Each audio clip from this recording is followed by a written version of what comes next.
obrigado. Uma excelente boa noite para todos.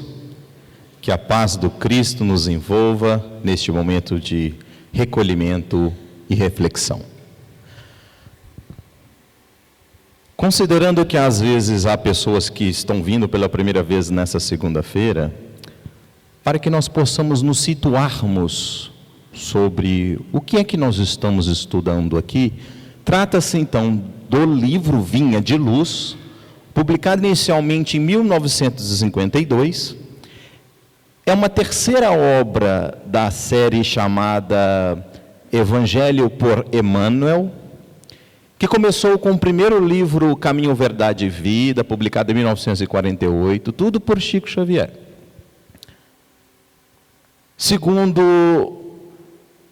Seguido do livro Pão Nosso, em 1950, fechando essas três séries. E essa obra ela é composta por 180 mensagens curtas, assim podemos dizer. Cada uma delas comentando um versículo do Novo Testamento e geralmente extraído das cartas dos apóstolos ou dos evangelhos. Muito bem. E esse título do livro, olha que interessante, ele remete diretamente à alegoria da vinha, que é utilizado por Jesus para simbolizar o mundo e a seara do trabalho espiritual, onde o homem deve operar a sua transformação interior. E essa luz, entre aspas, representa então o esclarecimento espiritual e moral, advindo então do Evangelho interpretado à luz da doutrina espírita. Muito bem.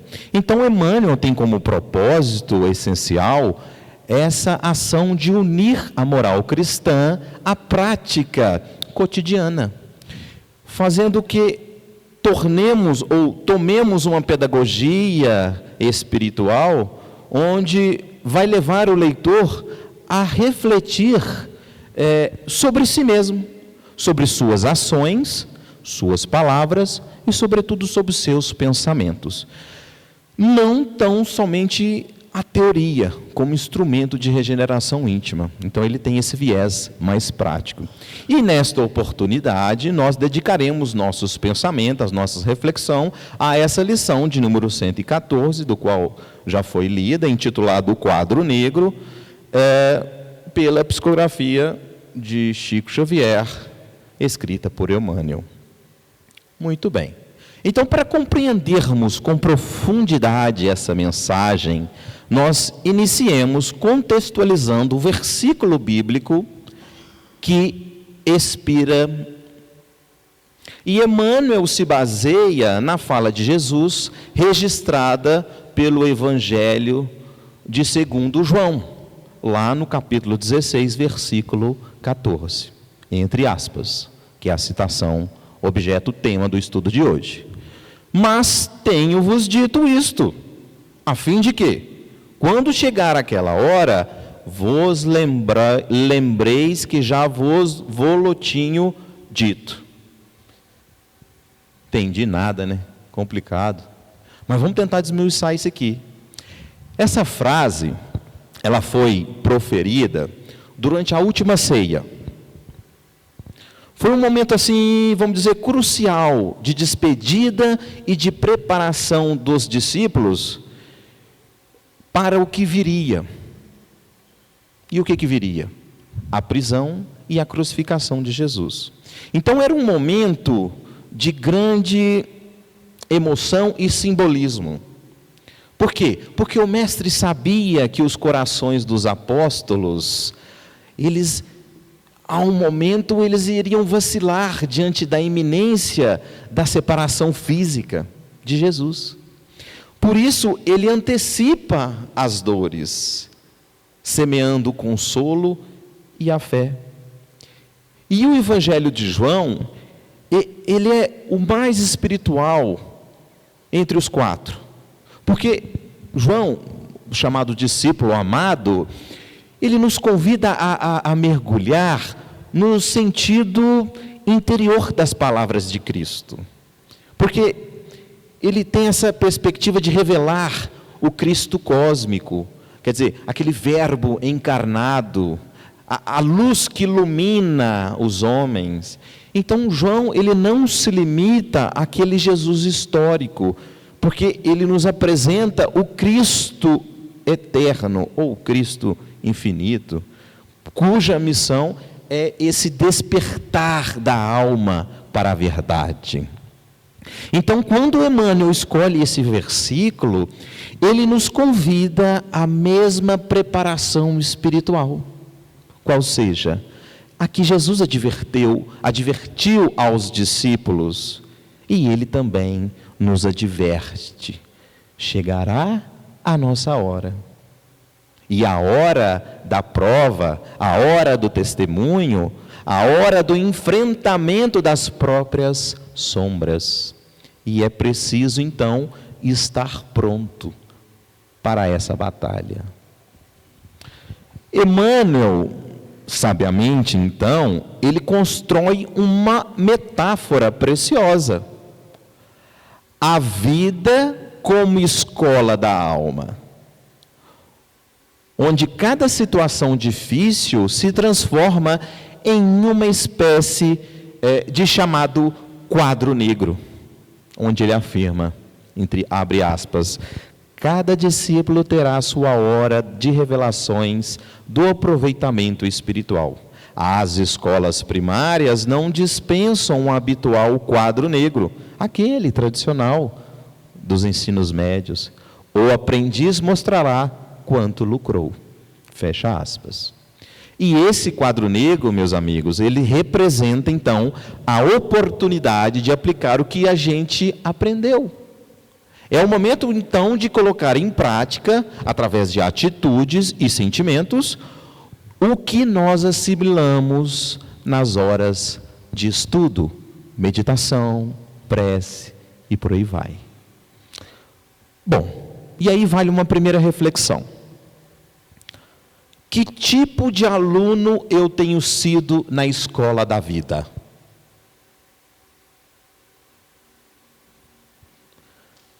Será que eu tenho apenas decorado as lições? Ou realmente eu estou praticando-as com autenticidade?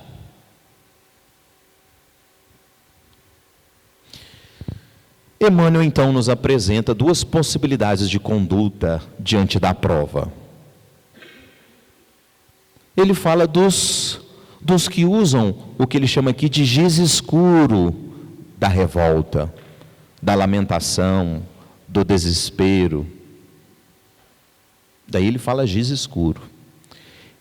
E ele fala também daqueles que, mesmo em lágrimas, escolhem o giz claro, da humildade, da resignação, e escrevem sobre o quadro negro a lição de luz que eles compreenderam. Quer dizer, é essa escolha, qual? Entre a treva ou a luz, que nos apresenta todos os dias. Olha que interessante.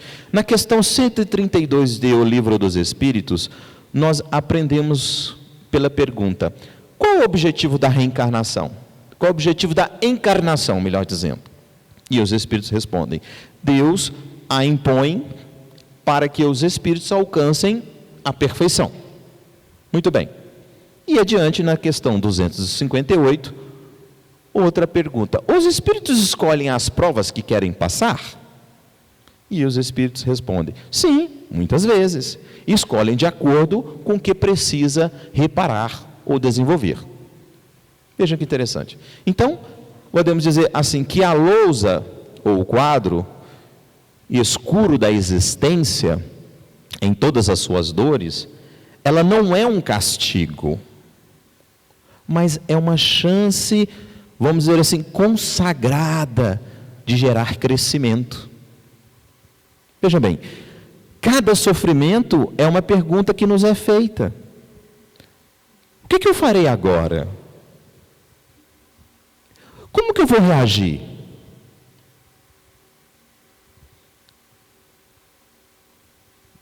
Então, nós perguntamos a si mesmo: qual tem sido o giz que eu uso em minhas dores? O giz branco ou o giz negro? Que respostas eu estou escrevendo quando eu sou testado?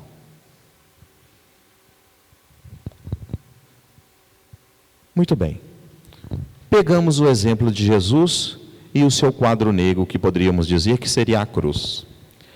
E Jesus também passou por esse momento. O seu quadro negro, vamos dizer assim por analogia, foi a cruz.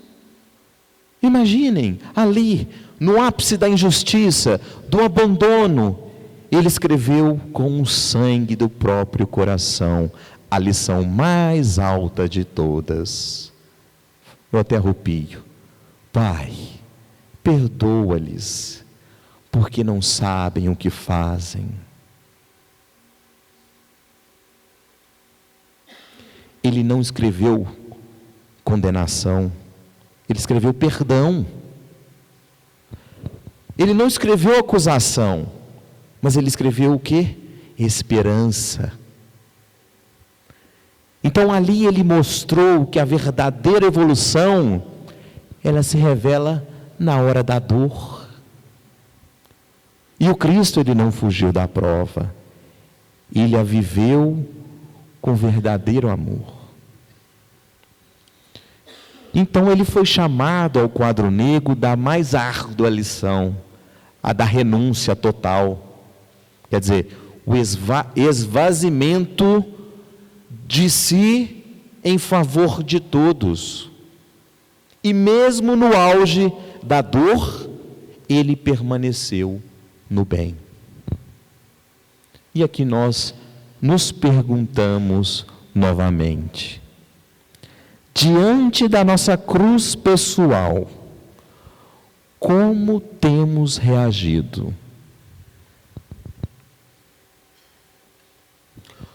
O que escreveríamos se estivéssemos no lugar de Jesus?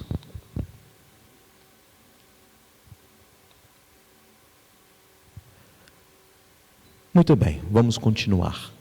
Tomamos como outro exemplo Chico Xavier, na lição Escrita com Amor. Recordamos agora um episódio marcante na vida de Francisco Cândido Xavier, ainda em Pedro Leopoldo, por volta de 1940. Chico, coitado, foi alvo de uma série de calúnias e perseguições, vindo inclusive de companheiros que antes o apoiavam. Um deles, inclusive, na época, chegou a dizer que estava mentalmente perturbado e que escrevia por influência da sua própria imaginação. Então a dor foi imensa. Os amigos se afastaram de Chico. As cartas que Emmanuel ditava começaram a ser desacreditadas. Mas Chico não revidou. Em vez de defender-se agressivamente, ele apenas dizia: se for verdade, eu preciso melhorar. Agora, se não for, eu peço a Deus que abençoe essas pessoas. E aí, ele não se envolveu em discussões, continuou a psicografar, a visitar os doentes, a atender aquelas pessoas humildes. E olha que interessante, durante essa fase, ele escreveu obras como, por exemplo, Paulo e Estevão, que talvez, na minha opinião, é uma das mais belas das suas mediunidades. Ou seja, enquanto era injustamente julgado, ele escrevia amor à história. E estava diante, então, Chico, do seu quadro negro. E ele escolheu o qual? O giz da humildade, da resignação, da caridade. E aí, anos mais tarde, muito dessas pessoas que o acusaram retornaram ao seu convívio totalmente arrependidas. E Chico, com todas aquelas situações, não teve outra ação a não ser o perdão imediato. Então, esse é um exemplo de um cristão verdadeiro que prefere o silêncio à ofensa e escreve luz aonde ele recebeu sombra, E aí, mais uma pausa e novamente nos perguntamos: diante da injustiça, qual tem sido minha reação?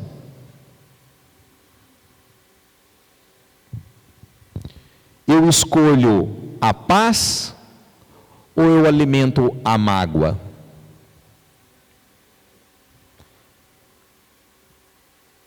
Será que eu sei calar quando o orgulho quer gritar?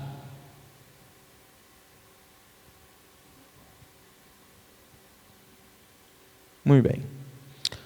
Continuemos. Em se tratando da psicologia do espírito, essa lição, objeto de estudo de hoje, também se encontra numa série psicológica de uma autora chamada Joana de Ângeles, a maioria delas, ou todas elas, publicadas por Divaldo Pereira Franco, recentemente desencarnado, e especialmente em um livro O Homem Integral, Joana de Ângeles nos ensina que o ser humano, ele carrega dentro de si o que ela chama de registros inconscientes que emergem nas provas da vida. E a dor, ela revela a sombra, mas a dor também permite o autodescobrimento. Se houver, obviamente, maturidade emocional. E ela afirma, abre aspas, a consciência lúcida de si mesmo permite o homem transitar com equilíbrio pelas experiências da dor, entendendo que a vida é um processo educativo e contínuo. Então quer dizer que o quadro negro, ele não é apenas uma provação. Esse quadro, na metáfora de Emmanuel, é um convite à autoconsciência. E é a hora de ver quem realmente somos, no Beabá. Num outro livro dela, chamado Autodescobrimento, uma busca interior, a Joana de Ângeles nos apresenta, ou nos propõe, melhor dizendo, perguntas de reflexões que se harmoniza com o que nós estamos estudando.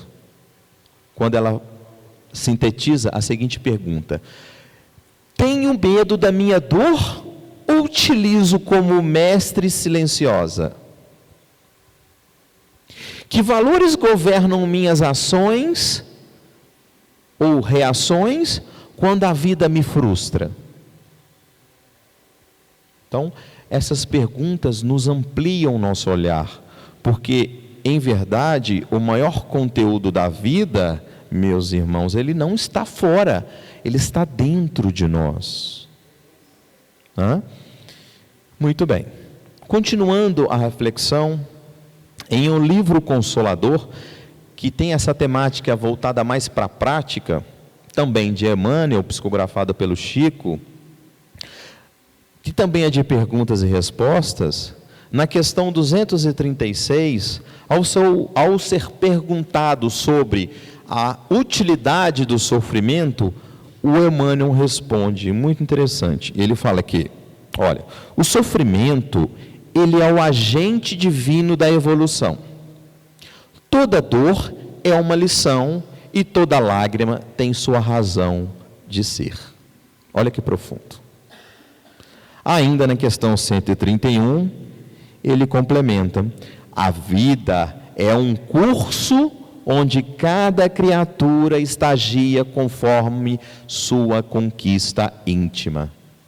Cada prova, meu amigo, é a avaliação do grau de compreensão que o espírito já alcançou. Isso confirma, então, a imagem do quadro negro. Quer dizer, ele é inevitável, mas não é castigo, é aula prática da alma.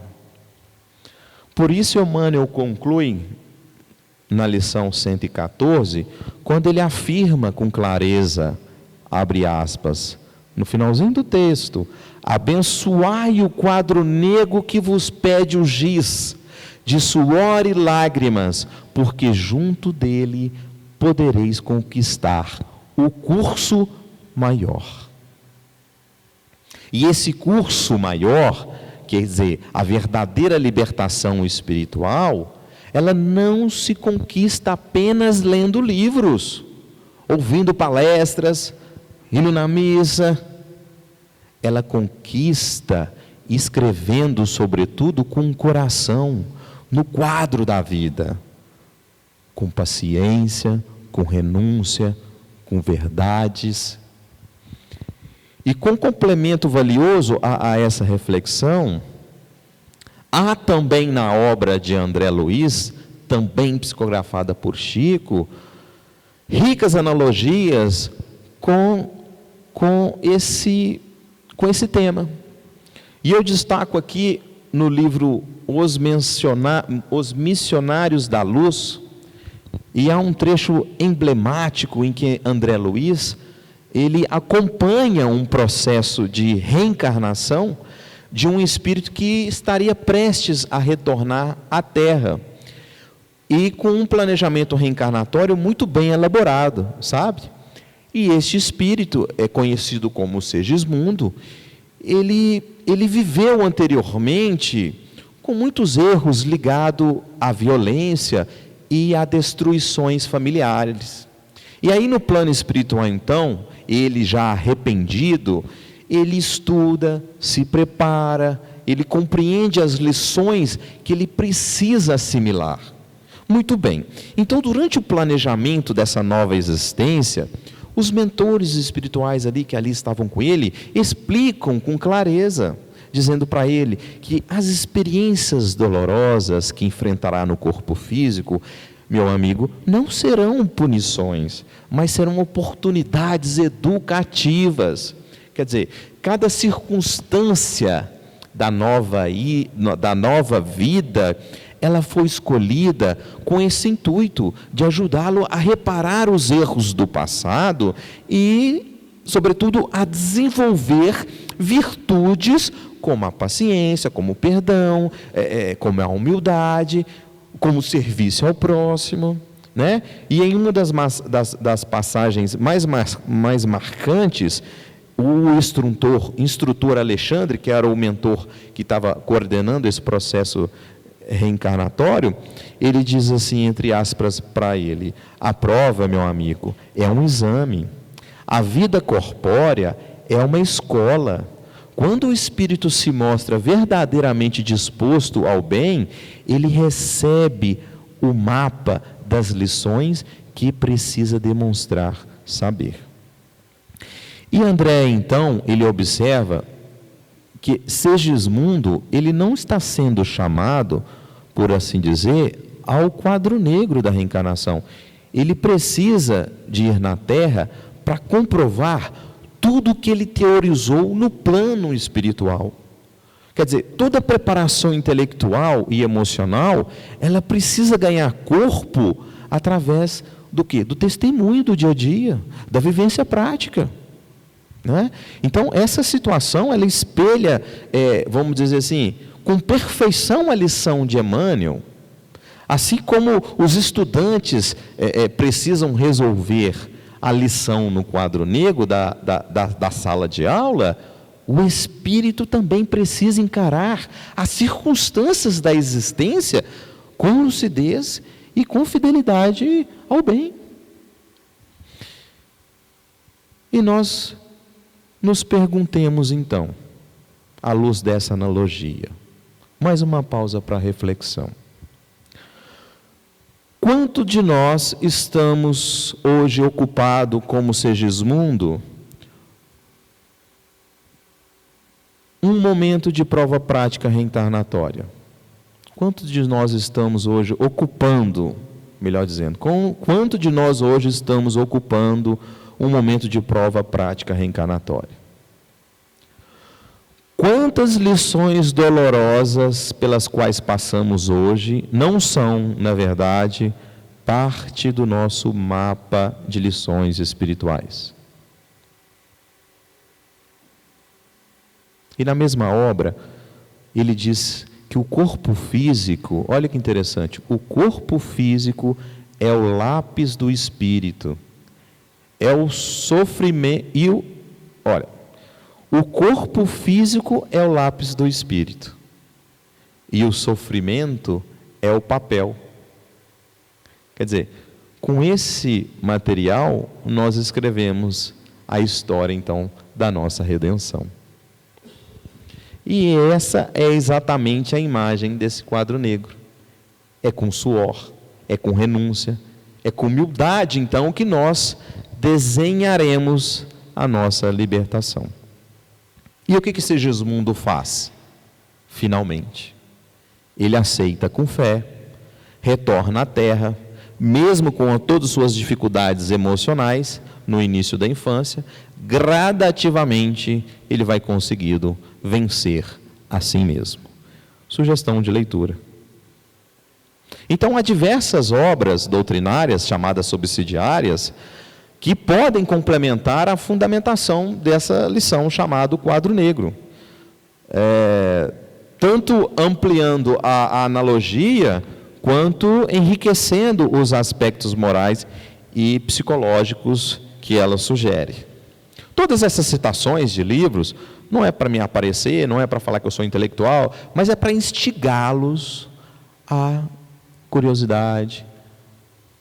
Vou alugar esse livro, vou comprar esse livro, vou buscar essa informação. Será que é verdade isso que ele está falando? E a partir disso, então, vou citar alguns livros, como, por exemplo, O Caminho da Luz, também psicografado por Chico, através de Emmanuel. Essa obra é fantástica, ela contextualiza a evolução espiritual da humanidade, sobre a supervisão do Chico, do Cristo. E ela pode se relacionar ao quadro negro com a linha histórica das provas coletivas da humanidade, onde, como civilização, também pode escrever com um giz escuro, através das guerras, das injustiças, ou, claro, também com amor ou fraternidade. E aí tem uma conexão com o tema. Por quê? Porque a evolução, ela também é individual, mas também pode ser coletiva. E o quadro negro é a vida de cada um, mas também pode ser das civilizações, né? Um outro livro muito interessante, Pensamento e Vida, também de Emmanuel, psicografado pelo Chico. Essa obra, ela oferece uma base psicológica espírita, e Emmanuel escreve que cada espírito projeta no campo mental os reflexos dos próprios pensamentos, que se plasmam nas experiências cotidianas, e que também tem conexão com o tema, porque nesse caso o quadro negro da vida, ele é influenciado diretamente pela mente. Pensar em amor, disciplina e fé, então define o tom em que nós escrevemos nossas provas diárias. Um outro livro muito interessante, Nos Domínios da Mediunidade, já de André Luiz, psicografado pelo Chico, ele apresenta aí as vibrações interiores influenciando a sintonia espiritual e as provas pelas quais nós passamos. Os exemplos mostram que as provas podem ser agravadas ou atenuadas conforme a nossa postura íntima, que também tem conexão com o tema, porque como nós lidamos com, entre aspas, com giz escuro, que são as incompreensões, as críticas, as perdas, o equilíbrio vibracional ajuda então a manter essa clareza e firmeza no aprendizado. Temos também o livro Vivendo o Evangelho, de Richard Simonet, que tem uma linguagem muito acessível, e aí ele traz reflexões práticas sobre o Evangelho no cotidiano, e também pode ser usada para exemplificar pequenas decisões diárias, como, entre aspas, quadros pessoais de prova moral e crescimento. E também tem conexão com o tema, porque como escrever o Evangelho no quadro da vida comum, né? No trabalho, no lar, no trânsito. Também um outro livro, Jesus e o Evangelho, à luz da psicologia profunda, de Joana de Ângelo. E essa obra, ela aprofunda o sentido psicológico no sentido das atitudes de Jesus diante das provações. E revela Cristo como um modelo de equilíbrio e maturidade diante desse quadro negro do mundo. E a conexão também é mostrar que a hora, né, mencionada por Jesus é também interna, quer dizer, o momento de despertar psicológico da alma. Um outro livro, que é O Céu e o Inferno, de Allan Kardec, principalmente na segunda parte, onde conta com os depoimentos dos espíritos, né, trazendo provas concretas de como as escolhas durante a vida moldam as experiências após a desencarnação, que também tem conexão com o tema, porque o que nós estamos escrevendo no quadro negro da encarnação? Permanece, meus amigos, nos registros espirituais. Então, essas histórias são testemunhos vivos disso. Por fim, o livro Justiça Divina, psicografia de Chico, também de Emmanuel, e ele faz comentários elucidativos sobre o livro O Céu e o Inferno, onde ele amplia as visões sobre as provas voluntárias, expiações, crescimento moral, especialmente em relação ao uso consciente da dor. E também tem conexão com o tema, porque as provas não são castigos, né? Mas chance de escrever, como dito anteriormente, uma nova letra mais clara, mais firme e mais evangélica. Se erramos, recomecemos. Se caímos, levantamos. Porque o giz ainda está em nossas mãos. E a cada dia, Deus nos oferece uma nova chance de escrever uma melhor história. A vida, com certeza, ela é generosa. A dor, embora amarga, repito, ela ensina. E o Evangelho é essa maravilha de cartilha. E Cristo realmente é o Mestre. E aqui então, as últimas e essenciais perguntas para confrontar o nosso íntimo. Será que eu estou disposto a escrever a minha redenção com as tintas do esforço e do bem? Mesmo que isso envolva sacrifícios? Tenho compreendido a vida como escola ou ainda a vejo como um campo de luta? Tenho reconhecido minhas provas como instrumento de redenção? Tenho buscado conhecer a mim mesmo diante das minhas reações nas dificuldades?